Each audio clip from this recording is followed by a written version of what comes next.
demise. And even when they were not wholly behind the accusations, they added a lot of fuel to them. What these allegations missed, however, was the fact that the government, together with the assisting agencies and foreign governments, was doing its best to cope with the massive humanitarian disaster caused by the LTT. The civilians could not be resettled immediately, as the LTT had strewn the villages and towns that they were forced out with thousands of landmines and booby traps. Clearing and demining those areas to make them safe was absolutely essential before enabling the return of the internal displaced. The infrastructure that had been destroyed also needed to be rebuilt swiftly. In the meantime, the government did its best to ensure that the people remaining in the centers were well looked after.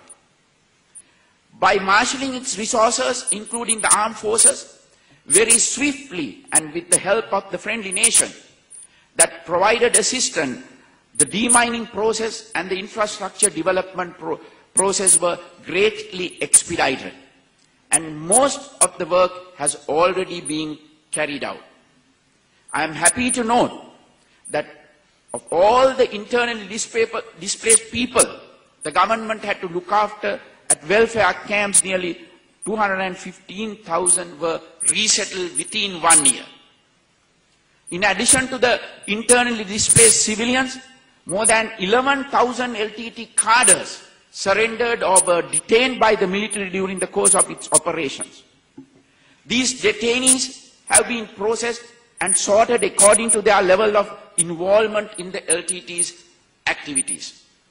Over 4,000 junior cadres are still undergoing extensive rehabilitation programs. 595 former child soldiers were rehabilitated with the help of the UNICEF and reintegrated to the society, while 6,130 adult cadres have also been trained and reintegrated. These rehabilitation programs included educational as well as vocational training, so that the rehabilitated former cadres will have no difficulty in readjusting the normal life and reintegrating into the society. I am happy to note that several former child soldiers have successfully sat for their advanced level examination, and a few have even qualified to attend medical school. Of course, cadres who are more closely involved in the LTT's numerous atrocities will be prosecuted through the normal legal system.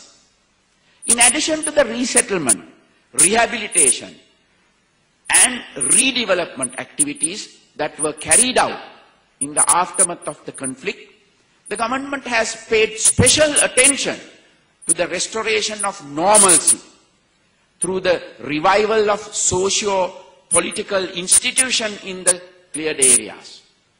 Normalcy was restored very early on the East, where former armed group members were encouraged to enter into the political mainstream and work for the people through legal channels. Tamil-speaking policemen were recruited, and the role played by the military in upholding of law and order was significantly curtailed. Similar progress is rapidly being made in the north, where free and fair elections were held for the first time in decades. At the same time, reconstruction activities continue unabated. The military has been heavily involved in these activities, building houses, laying roads, establishing medical clinics, and helping people resettle. By winning the hearts and minds of the people, long brutalized by the LTT, the armed forces will help heal the wounds of the past and help restore normalcy to a long-suffering section of our society. The defeat of terrorism in Sri Lanka is a unique event in history. During the course of this address, I have touched upon the overall framework within which this success was achieved and pointed towards the progress that has been made since. Over the course of the remaining sessions, you will have an opportunity to learn about the Sri Lankan experience in much greater detail. Terrorism is an international threat, and no country should suffer from it as Sri Lanka has suffered. On behalf of the government of Sri Lanka, I wish to express our sincere hope that you will be able to use the lessons learned at this seminar to defeat international terrorism and bring safety to the world. For the moment, let me conclude by wishing all of you a productive and enjoyable stay in Sri Lanka. Thank you. Thank you very much.